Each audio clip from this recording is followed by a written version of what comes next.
পৃথিবীর ভেতরের আগুন থেকেই তৈরি হচ্ছে বিদ্যুৎ। ভূতাপীয় শক্তি হল পৃথিবীর অভ্যন্তরের তাপের ব্যবহার। ম্যাগমার তাপে পানি পরিণত হয় উচ্চ চাপের বাষ্পে।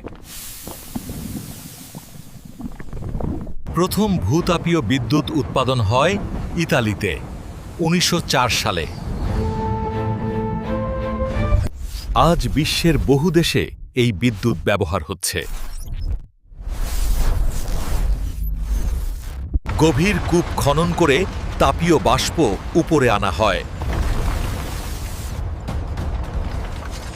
উচ্চ চাপের বাষ্প টারবাইনের দিকে ধাবিত হয়। বাষ্পের শক্তিতে ঘুরতে শুরু করে টারবাইন।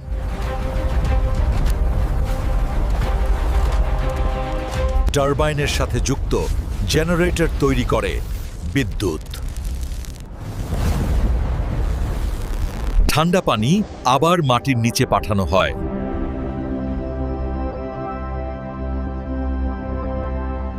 এটি নবায়নযোগ্য, দূষণ কম এবং দিন-রাত বিদ্যুৎ দেয়। বাংলাদেশে কি ভূতাপীয় বিদ্যুৎ সম্ভব?